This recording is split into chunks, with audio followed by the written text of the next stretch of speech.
The price of a reckless youth.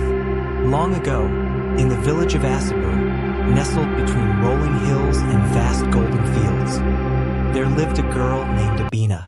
She was as beautiful as the morning sun, with eyes that sparkled like the river under the moonlight. But Abina was known for something else, her reckless ways.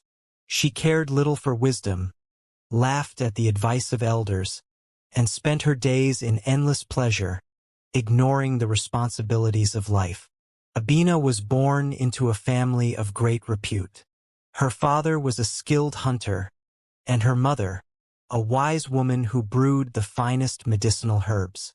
They tried their best to raise Abina with good values, but she was stubborn and headstrong.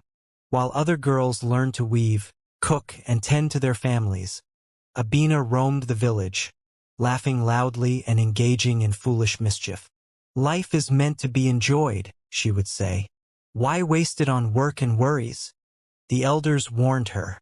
"Abina, youth is like the morning dew. It vanishes with the rising sun. Use your time wisely." But Abina would only laugh.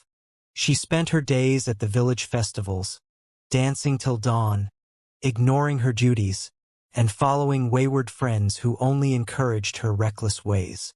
She disrespected her parents, spent lavishly on meaningless things, and rejected suitors who wanted to marry her, saying, "Marriage is a cage. I want to be free."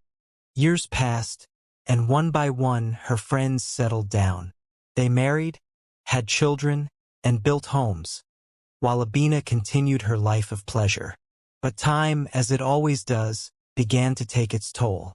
Her beauty faded, her youthful energy waned, and soon, the attention she once commanded was no longer there. The young men who once admired her found younger women to woo, and the friends who once danced with her were now busy with their families. One day, Abina met a man named Kelvin. He was charming, rich, and promised her a life of endless luxury. Blinded by her desire to escape loneliness, she married him. But soon after the wedding, Kelvin's true nature was revealed.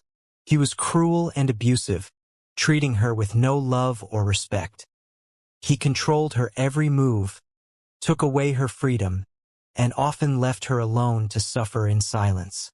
As the days passed, Abina began to notice strange activities surrounding Kelvin.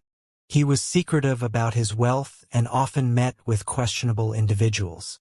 One fateful day, the truth was revealed. Kelvin was a fraudster, involved in illegal dealings. The authorities had been tracking him for years, and finally, they caught him red-handed. Kelvin was arrested, and all his properties were confiscated. The luxurious life Abina had hoped for disappeared in an instant, leaving her with nothing but regret. She had ignored wisdom, thrown away her youth, and now she faced the consequences of her choices. With tears in her eyes, she limped back to her parents' hut, but they were no longer there.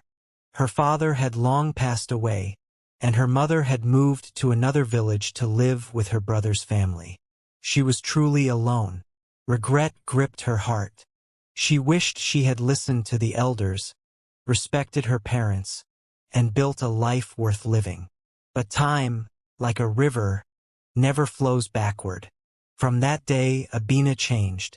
She became humble and sought wisdom from the village elders.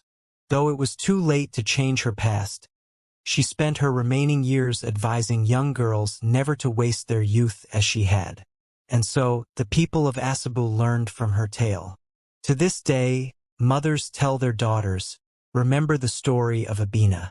A wasted youth is a sorrowful old age."